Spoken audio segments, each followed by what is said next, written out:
Assalamualaikum warahmatullahi wabarakatuh. Halo semuanya teman-teman, selamat malam, selamat datang kembali di channel kesayangan kita, channel Ilo Extreme. Dan dimanapun teman-teman berada, semoga teman-teman semua selalu dalam keadaan sehat walafiat tanpa kekurangan satu apapun. Amin amin ya robbal alamin. Pada kesempatan yang baik ini kami akan membawakan satu kisah dari Sanum Nareswari. Kisahnya keren banget ini teman-teman. Tapi sebelum kita masuk ke dalam kisahnya, buat teman-teman mungkin yang belum subscribe, yuk diklik dulu dong tombol subscribe, jangan lupa lonceng notifikasinya dinyalakan agar teman-teman selalu mendapatkan notifikasi dari konten-konten yang akan kami upload di setiap harinya. Dan kami juga ingin mengucapkan terima kasih ya kepada seluruh teman-teman yang sudah selalu setia mendukung kami, yang sudah selalu hadir di setiap harinya, karena teman-temanlah kami selalu bersemangat berkarya di setiap harinya. Dan nggak pakai berbasa-basi lagi, nggak pakai berkepanjangan lagi openingnya, langsung saja kita masuk ke dalam kisahnya. Mode horor on misteri kembalinya sosok Randu.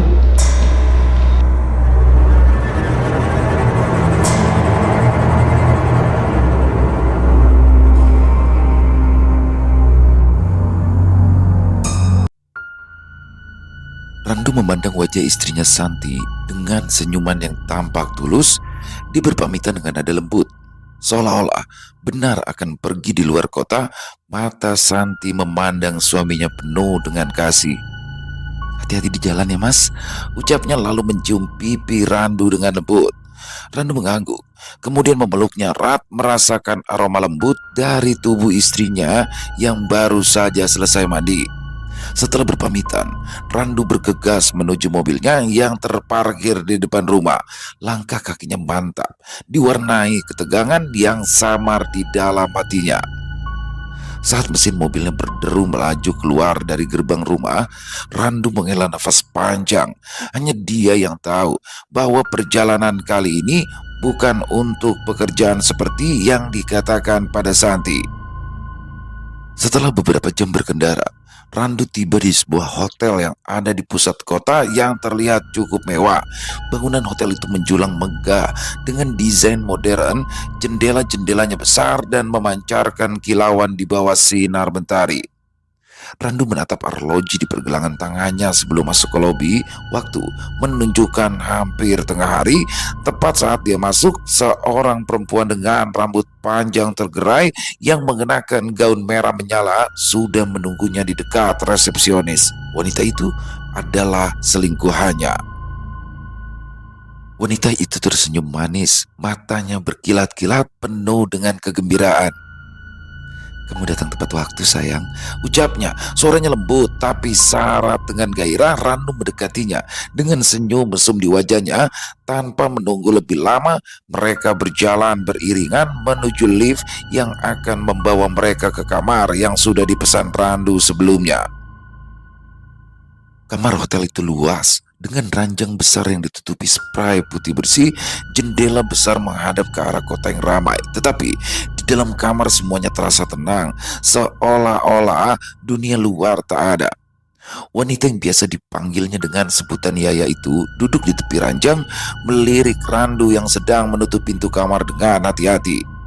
Ada ketegangan yang menggantung di udara, perpaduan rasa bersalah dan kegilaan sesaat yang membuat adrenalin mereka terpacu. Randu melepaskan jaket yang mendekati Yaya dengan tatapan yang mengisyaratkan niatnya. Yaya tersenyum lebih lebar kali ini. Kemudian ia menarik Randu ke dalam pelukannya. Dalam sekejap mereka terperangkap dalam cengkraman nafsu yang membutakan. Setiap sentuhan, setiap ciuman terasa seperti pelarian dari kenyataan yang tak ingin mereka hadapi. Rasa bersalah yang tadi menghantui lenyap begitu saja di balik kenikmatan sementara yang mereka ciptakan. Di saat yang sama, jauh dari hotel, Santi sedang membersihkan rumah.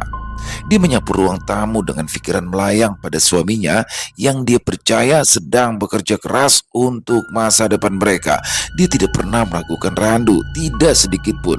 Santi percaya bahwa cinta mereka tulus, akan saling setia satu sama lain. Dia tidak tahu di saat yang bersamaan suaminya tengah menikmati waktu dengan perempuan lain di kamar hotel mewah. Di kamar hotel, Tirai sudah ditutup rapat, menutupi setiap sudut kamar dari sinar matahari yang mencoba mengintip. Randu dan Yaya terbaring di ranjang. Nafas mereka masih terengah-engah setelah menghabiskan waktu bersama. Randu menatap langit-langit kamar, mencoba mengusir bayangan wajah Santi yang tiba-tiba saja muncul di benaknya.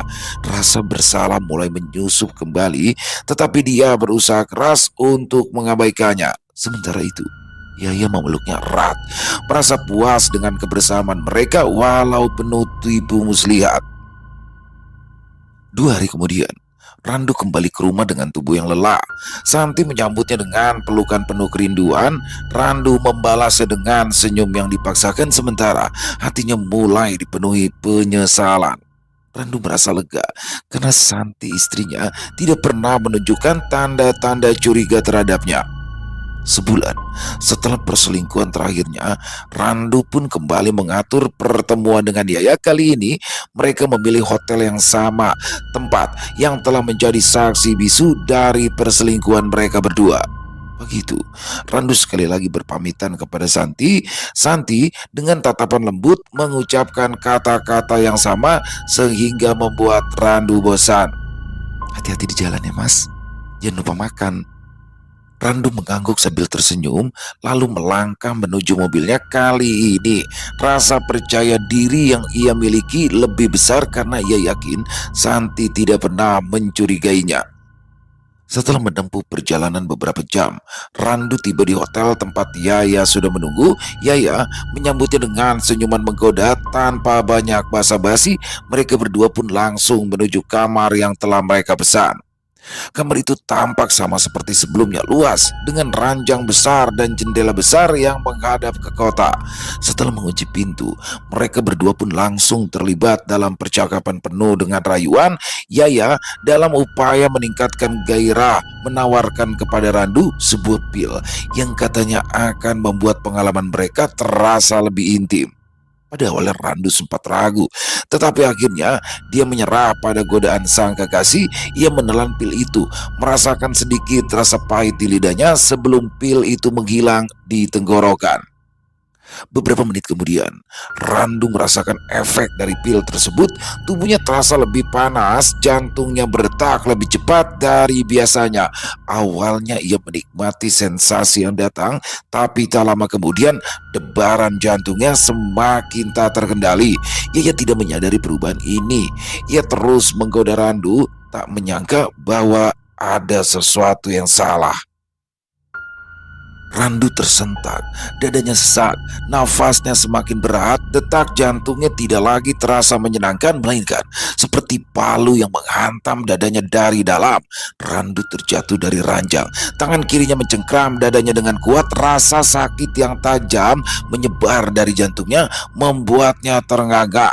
Yaya yang panik melihat kondisi Randu berusaha untuk membantu, tetapi dia tidak tahu harus melakukan apa. Randu mencoba berbicara, tetapi hanya suara lemah yang keluar dari bibirnya. Dalam sekejap, seluruh tubuhnya menegang, lalu melepas, jatuh tak berdaya di lantai kamar.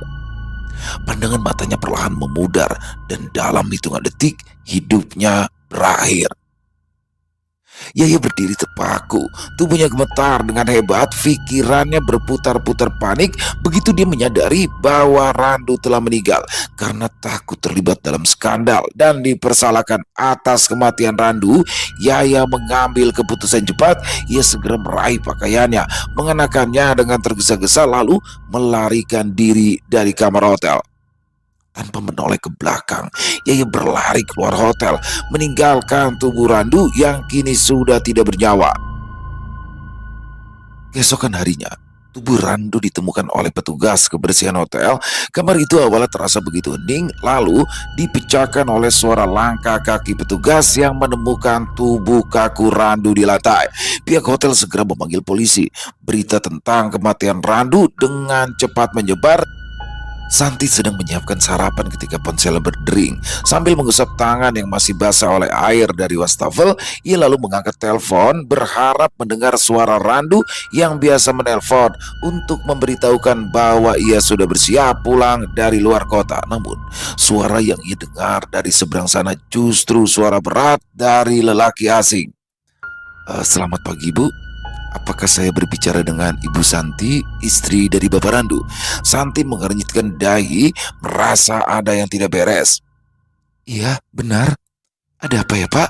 Tanyanya dengan suara yang mulai bergetar. Ada sesuatu yang perlu kami sampaikan, Ibu. Suami Ibu, Bapak Randu, telah ditemukan meninggal dunia di sebuah hotel pagi ini. Kalimat itu menghantam Santi seolah seperti petir di siang bolong. Semua menjadi gelap seketika. Telepon terlepas dari genggamannya. Ia merasakan tubuhnya kehilangan kekuatan. Kakinya gemetar, nafasnya tersengal-sengal sebelum akhirnya semua menjadi gelap. Santi jatuh pingsan di lantai dapur. Ia tidak mendengar suara petugas di seberang telepon yang terus-terusan memanggil namanya. Beberapa jam kemudian, orang tua Randu tiba di rumah sakit. Setelah mendengar kabar buruk itu dari pihak kepolisian, mereka segera menemui dokter yang merawat Santi yang masih terbaring lemah setelah pingsan. Ibu Randu menangis terisak-isak, sedangkan ayah Randu berdiri dengan wajah yang penuh kesedihan, tetapi juga tampak ada kegetiran di matanya. Dokter menjelaskan bahwa kondisi Santi stabil, tetapi ia perlu beristirahat karena shock yang dialaminya itu sangat berat. Sementara Santi dirawat, kedua orang tua Randu dihadapkan pada pilihan sulit setelah mendapatkan informasi dari pihak kepolisian tentang kematian Randu yang tidak wajar. Ayahnya merasa sangat terpukul. Dia tahu betapa malunya keluarga mereka jika skandal ini sampai terbongkar, terutama jika Santi sampai mengetahui kenyataan pahit bahwa Randu meninggal bukan dalam perjalanan dinas, melainkan saat bersama wanita di sebuah hotel. Di ruang tunggu rumah sakit, ayah Randu berbicara dengan tegas kepada istrinya. Kita harus melindungi Santi. Dia itu sudah cukup menderita. Jangan biarkan dia tahu tentang semua ini. Kita bisa mengatakan kepada semua orang bahwa Randu meninggal karena serangan jantung saat sedang bertugas. Ibu Randu mengangguk setuju sambil mengusap air mata yang terus mengalir di pipinya. Ia pun merasa tidak tega jika harus memberitahu menantunya tentang bagaimana sebenarnya Randu meninggal. Mereka berdua kemudian berbicara dengan petugas kepolisian, memohon agar detail tentang tempat dan keadaan saat Randu ditemukan tidak disebarluaskan. Mereka menggunakan pengaruh dan hubungan baik dengan pihak kepolisian untuk menutupi kenyataan yang sangat memalukan itu.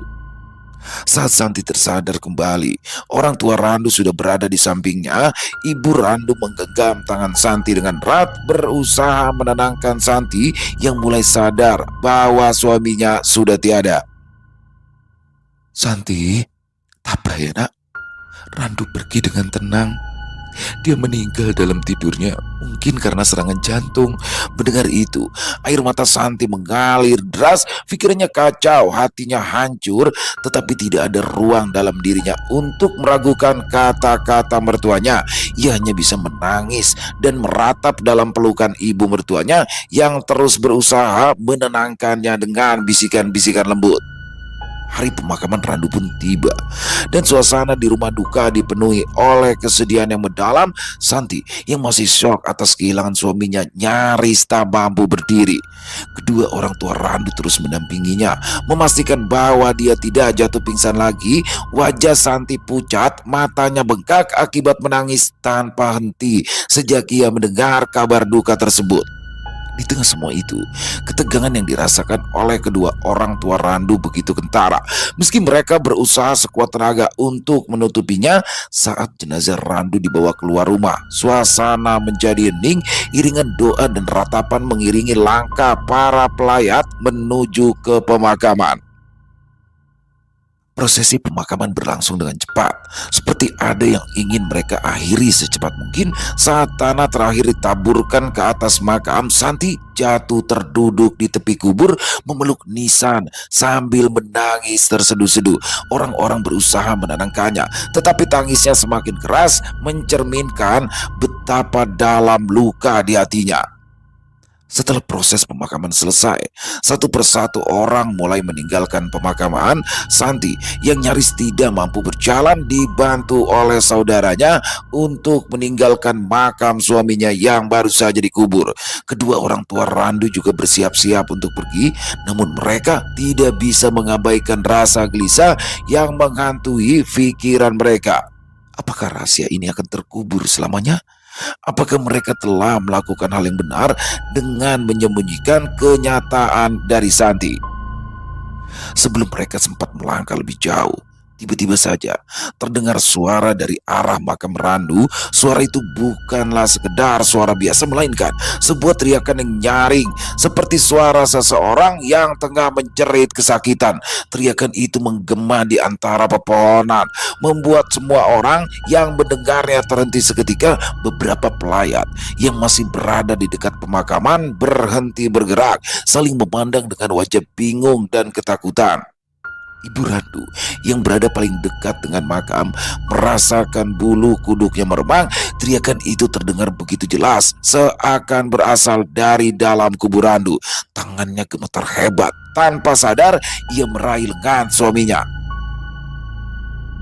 "Apa itu, Pak?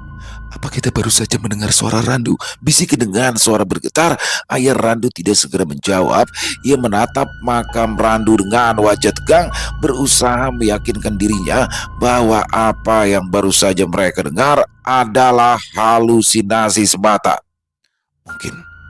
Mungkin itu hanyalah suara binatang, jawab dengan suara pelan, meski di dalam hatinya ia merasa ada sesuatu yang tidak beres. Mereka semua berdiri diam di tempat, berusaha menangkap suara yang sama jika terdengar lagi. Akan tetapi, rupanya kini hanya ada keheningan yang menyelimuti area pemakaman. Angin berembus pelan, menggoyangkan dedaunan pohon yang menaungi makam. Tidak ada lagi suara yang terdengar, seakan teriakan tadi hanyalah ilusi yang dimainkan oleh pikiran mereka yang sedang dikuasai rasa bersalah dan ketakutan. Santi yang sudah setengah sadar dari tangisnya melihat ke arah mertuanya dengan linglung. "Ada apa? Kenapa kita berhenti?" tanyanya lemah. Ibu Randu mencoba tersenyum meskipun hatinya masih diliputi kegelisahan. "Tidak ada apa-apa, Nak. Kami tadi hanya terkejut karena mendengar suara binatang berkelahi di sekitaran." Mereka pun lalu melanjutkan langkahnya, meninggalkan area pemakaman dengan perasaan yang campur aduk. Di satu sisi, mereka ingin percaya bahwa apa yang mereka dengar hanyalah suara binatang yang berkelahi. Tapi di sisi lain, mereka curiga jika itu sebenarnya adalah suara Randu yang tengah disiksa di dalam kubur. Ketika akhirnya mereka tiba di rumah, wajah-wajah penuh tanda tanya dan keraguan itu tidak bisa disembunyikan lagi. Santi yang memang masih berduka tidak menyadari kegelisahan yang melanda mertuanya. Ia hanya fokus pada rasa kehilangan yang begitu mendalam, berusaha menerima kenyataan bahwa Randu kini telah tiada. Sementara bagi orang tua Randu, ketenangan itu tidak pernah datang. Suara teriakan dari kubur itu terus membayangi mereka, membuat mereka bertanya-tanya. "Mbak, sudah makan?" Maria, satu-satunya adik Santi, menegurnya pelan. "Makan dulu, jangan sampai nanti kamu malah sakit." Santi menatap adiknya. Ya, mereka yatim piatu. Kedua orang tua mereka sudah lama meninggal dunia saat Santi masih berkuliah. Sekarang dia sudah tidak memiliki suami, tidak memiliki orang tua. Hanya ada Maria yang akan menjadi tempatnya untuk mencurahkan perasaan. "Kamu juga belum makan?" sahut Santi. "Ya udah, kita makan bareng ya." Maria mengambilkan sepiring nasi dengan lauk pauk. "Ayo Mbak, perutmu itu kosong karena pasti belum makan kan dari tadi pagi." Orang tua Randu menatap kedua saudari itu dengan perasaan iba, terlebih lagi ibu Randu yang sudah menganggap Santi sebagai anaknya sendiri. Malam harinya, Suasana di sekitar pemakaman begitu sunyi. Bulan yang hanya setengah mengintip dari balik awan membuat cahaya remang-remang yang terpantul di dedaunan. Di kejauhan, suara jangkrik dan angin yang berembus lembut melalui pepohonan menambah kesan yang mencekam makam Randu yang siangnya baru saja diiringi doa dan tangis kini terlihat sunyi dan dingin di bawah langit malam. Sekitar tengah malam, seorang warga yang tinggal tidak jauh dari area pemakaman, Pak Marno, yang sedang bersiap-siap tidur ketika ia melihat ada kilatan cahaya aneh di luar jendela rumahnya. Kilatan itu datang dari arah area pemakaman. Karena penasaran, Pak Marno pun segera keluar dari rumah dan melihat ke arah pemakaman yang jaraknya tidak terlalu jauh. Dia terkejut kalau melihat ada nyala api di atas salah satu kuburan, api yang berkobar meskipun tidak ada angin kencang atau tanda-tanda kebakaran di sekitarnya. Kebakaran, kebakaran! Teriak Pak Marno meminta pertolongan. Di mana? Tanpa berpikir panjang, Pak Marno bergegas mengajak beberapa tetangga yang terbangun dari tidur untuk melihat asal api itu lebih dekat. Masa sih ada kuburan kebakaran, Pak? Bantah tetangganya. Meski begitu, mereka tetap berlarian ke arah asal api. Sesampainya di area pemakaman, mereka menyaksikan pemandangan yang membuat mereka terpaku di tempat. Nyala api itu benar-benar ada di makam Randu, berkobar terang dalam kegelapan. Suara gemeretak beberapa kali terdengar, seolah-olah ada sesuatu yang terbakar dari dalam tanah. Ini tidak mungkin, seru salah satu warga dengan nada panik. Bagaimana bisa ada api di kuburan? Namun, ketakutan yang mereka rasakan segera berubah menjadi teror ketika salah satu dari mereka, seorang wanita tua yang dikenal memiliki kepekaan terhadap hal-hal gaib, tiba-tiba berteriak hingga jatuh terduduk, matanya terbuka lebar, menatap sesuatu yang tak terlihat oleh orang lain.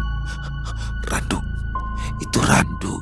Dia sedang menangis, tubuhnya gosong. Warga yang lain berusaha menenangkan wanita itu, tetapi mereka juga merasakan suasana yang semakin mencekam. Angin malam tiba-tiba berhembus lebih kencang, membawa bau yang tidak sedap, daging terbakar. Mereka memutuskan untuk segera pergi dari tempat itu, tidak berani mendekat lebih jauh. Malam tersebut menjadi malam panjang bagi warga di sekitar pemakaman. Kabar tentang api di makam Randu segera menyebar ke seluruh desa. Beberapa orang yang harus melewati jalan dekat pemakaman juga mengalami hal-hal aneh.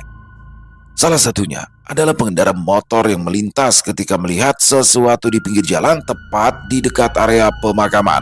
Motor yang melambat ketika melihat ada orang melambai-lambai di pinggir komplek pemakaman. Pada awalnya dia mengira jika itu adalah orang yang mungkin butuh tumpangan. Setelah semakin mendekat, dia menyadari bahwa yang memanggilnya adalah sosok lelaki dengan tubuh sehitam arang, berdiri di pinggir jalan dengan kepala tertunduk, bulu kuduknya meremang, jantungnya berdetak lebih cepat. Ia mengenali sosok itu sebagai Randu, lelaki kaya yang baru saja dimakamkan tadi siang. Kondisinya sangat mengenaskan.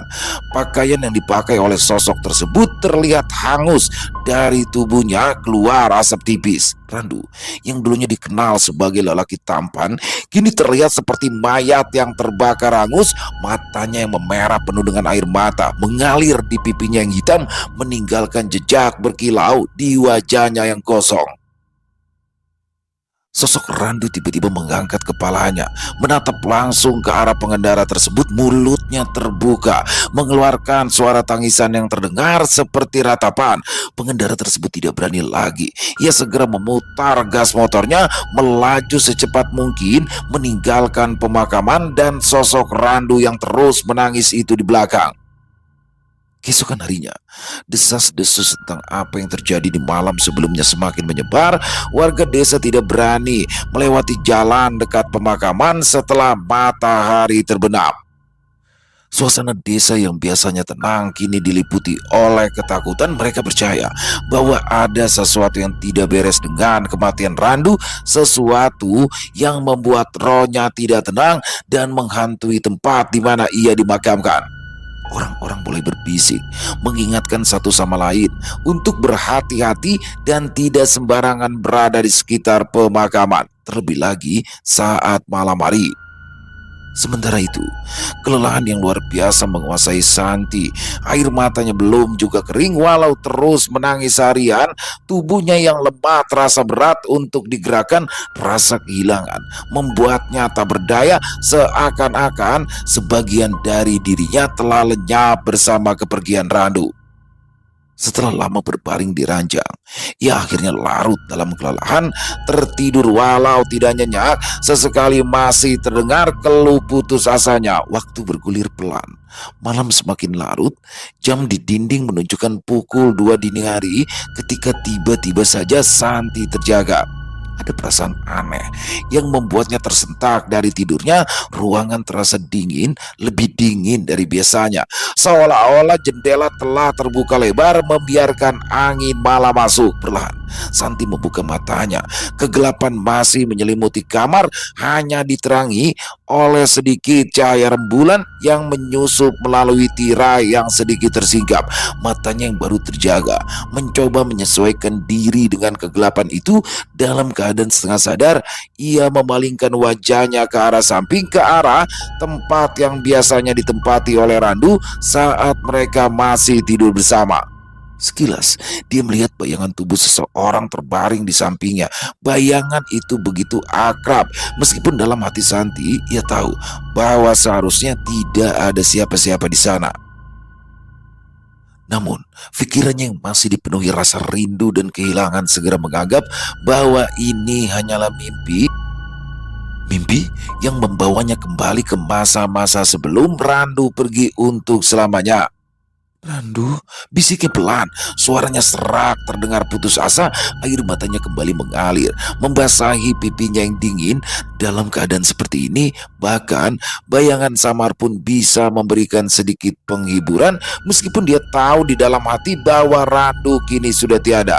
Dia memejamkan mata lagi, berharap bisa tenggelam kembali dalam mimpi, melupakan kenyataan yang menyakitkan.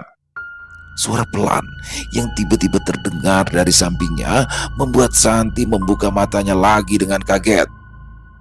Santi, Santi, maafkan aku. Suara itu begitu familiar, ya, suara yang ia kenal seumur hidupnya, suara Randu. Tapi ada yang berbeda.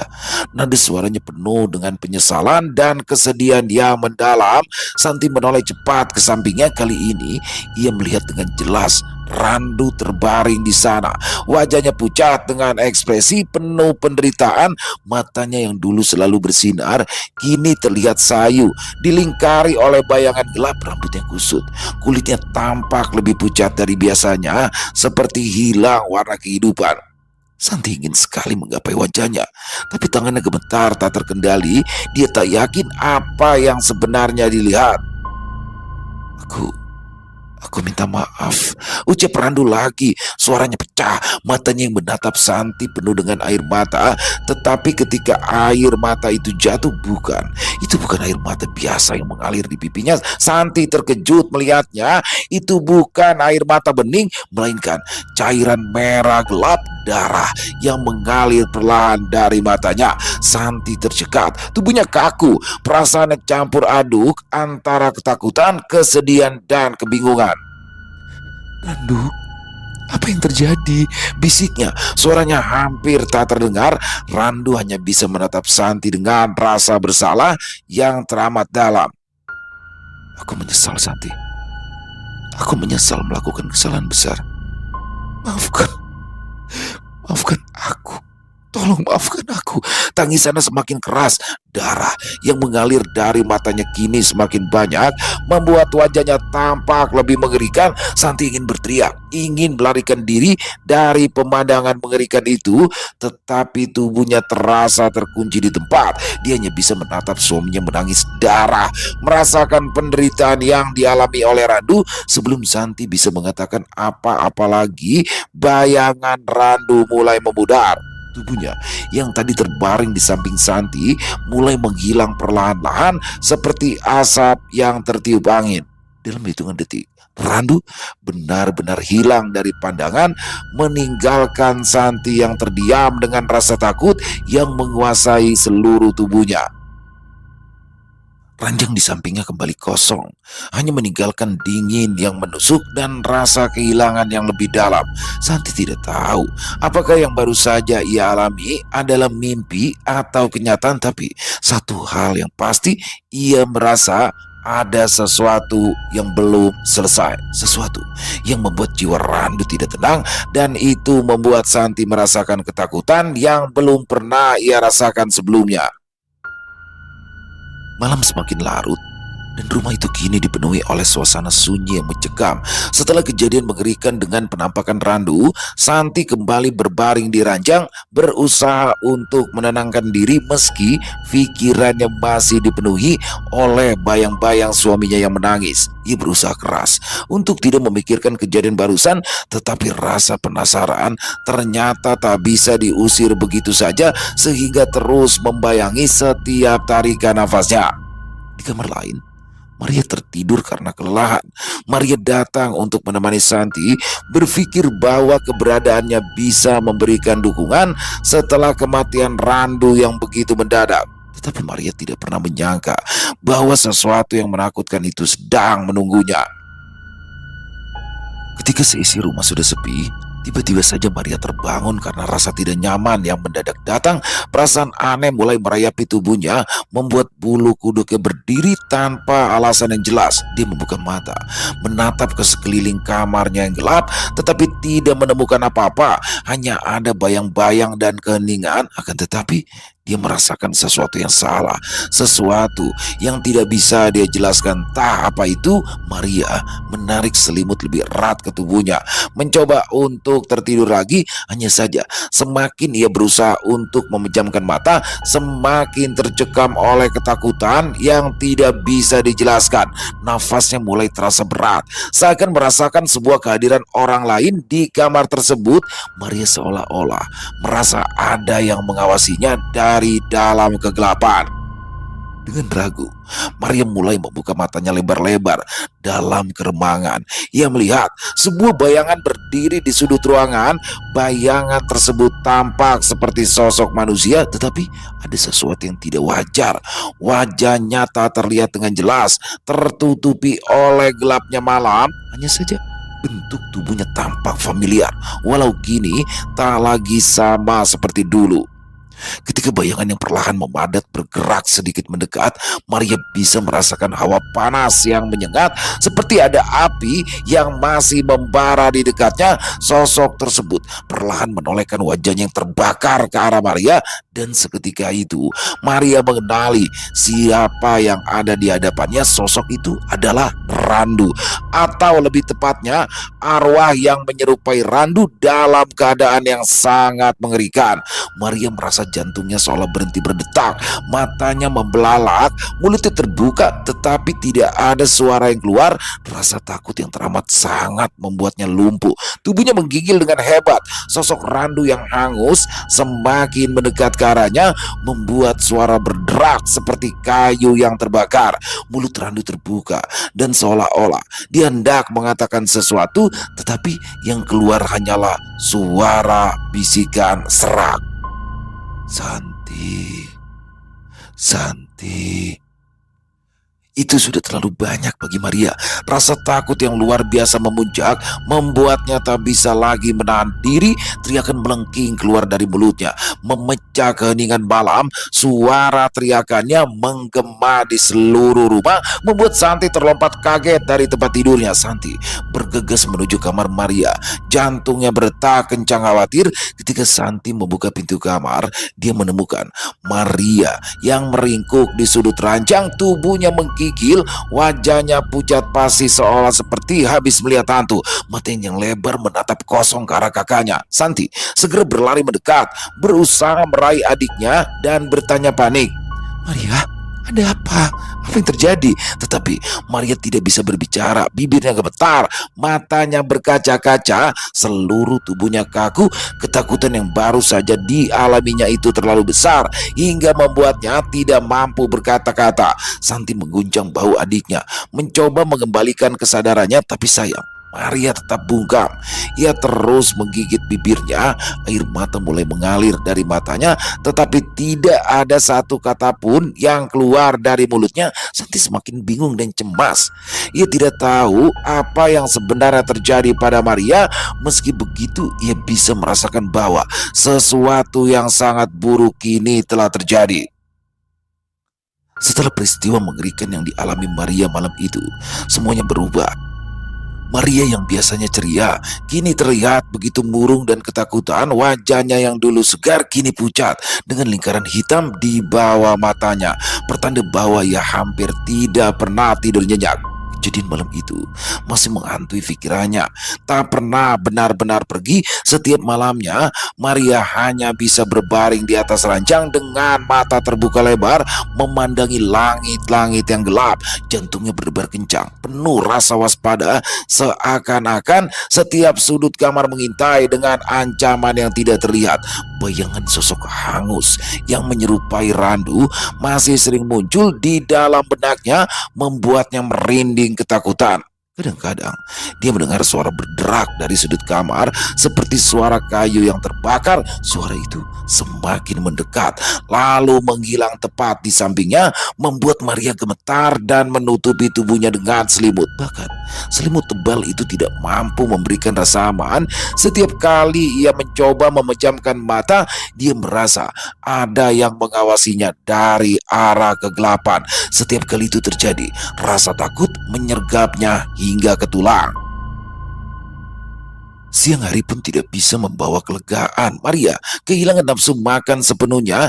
Ketika Santi sang kakak mencoba membujuknya untuk makan, Maria menolak dengan wajah ketakutan. Pernah satu kali ia mencoba mengambil sesendok nasi, tetapi begitu dia hendak menyuap, nasi itu berubah menjadi kumpulan belatung yang bergerak-gerak di piringnya.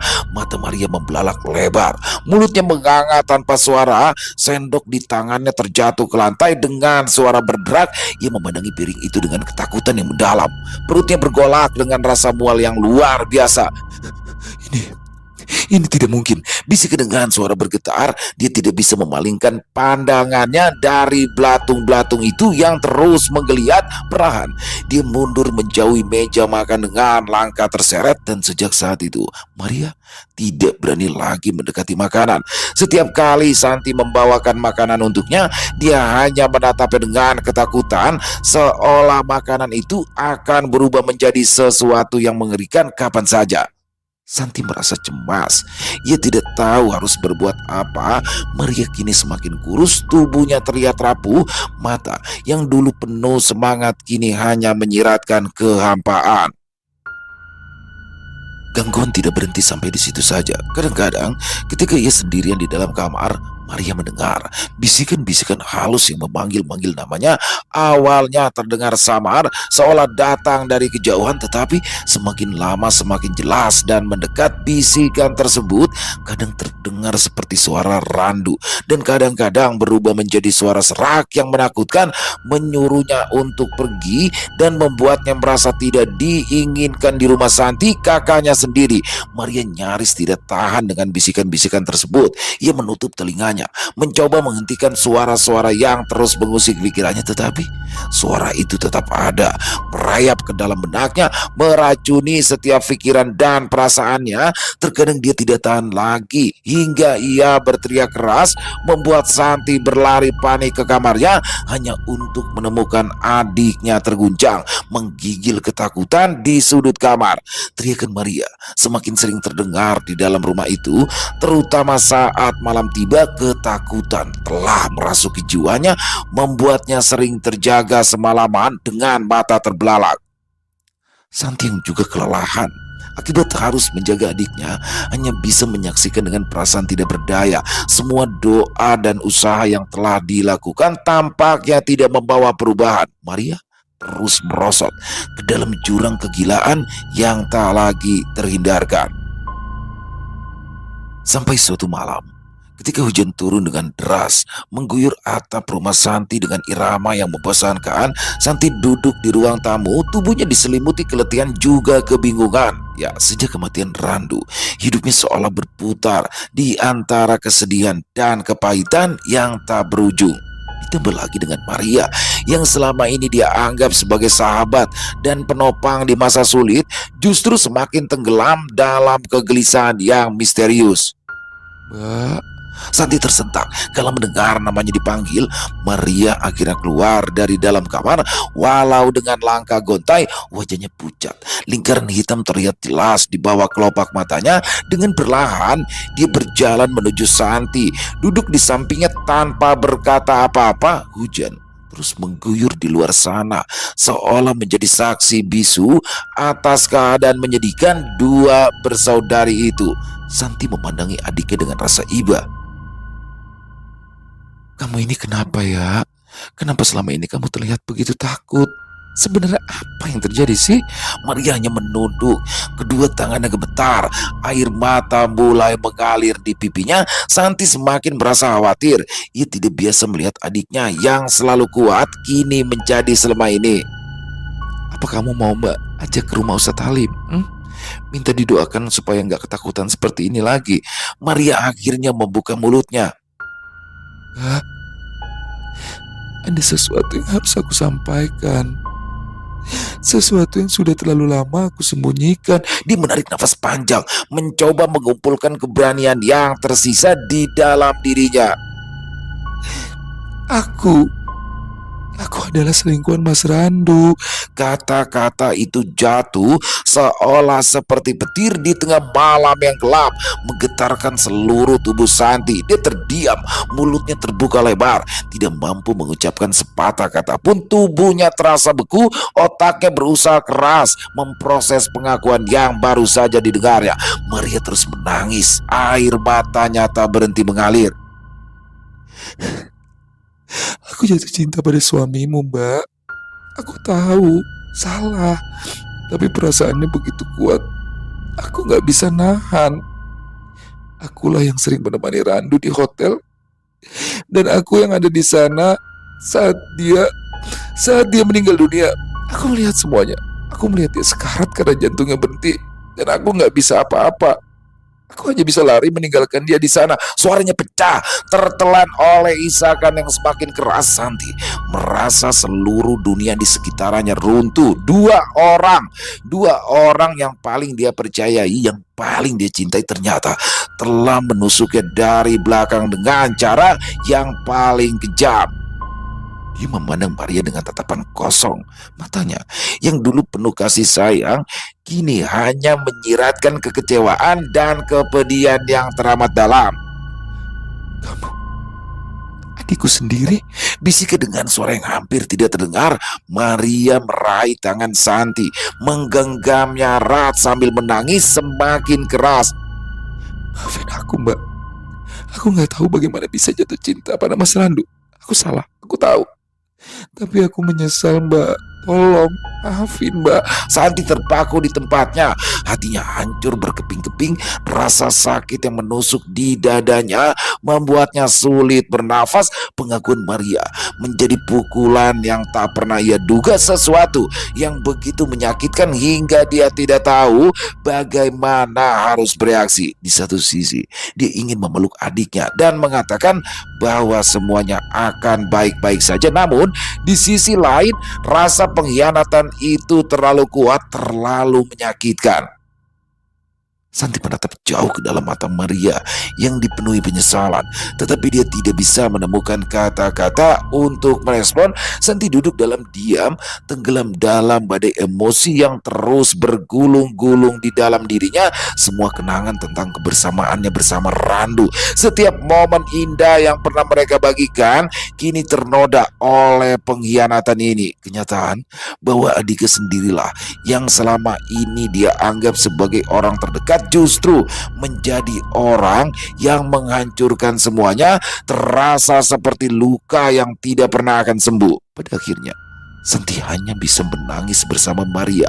Hanya saja air mata mereka tidak membawa kelegaan sama sekali. Santi memaafkan Maria, tetapi ia meminta adiknya agar segera pergi dari rumahnya detik itu juga. Beberapa tahun setelah kejatuhan yang menyedihkan itu, hidup Santi memasuki babak baru yang lebih cerah.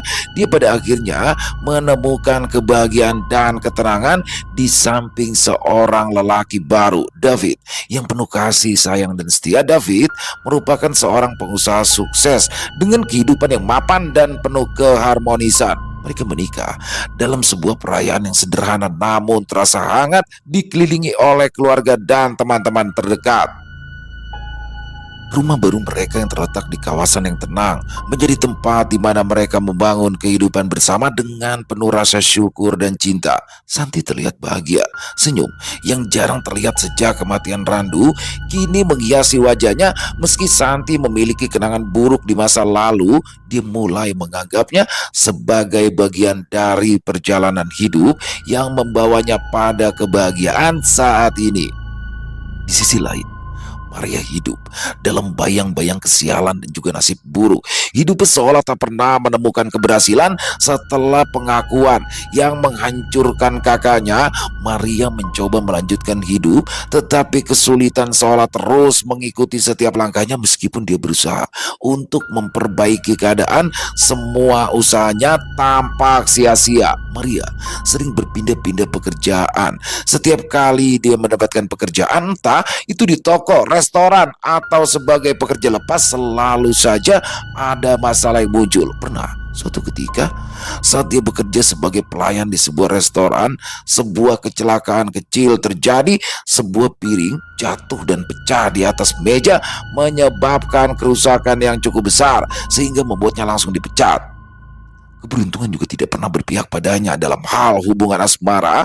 Maria mencoba menjalin hubungan dengan beberapa lelaki, tetapi hubungan itu selalu saja berakhir dengan kekecewaan. Ada satu kejadian di mana ia terlibat dalam hubungan dengan seorang lelaki yang terlihat menjanjikan. Ternyata lelaki itu hanya memanfaatkannya dan meninggalkannya setelah mendapat apa yang dia inginkan. Secara fisik, Maria juga kini nampak berbeda. Kulitnya menjadi pucat dan wajahnya sering terlihat lelah. Dia kehilangan berat badan dan seringkali terlihat seperti orang yang terserang penyakit. Ketidakberuntungan dan kesedihan yang menghantuinya seolah menampakkan dampak pada kesehatannya, membuat Maria terlihat semakin rapuh.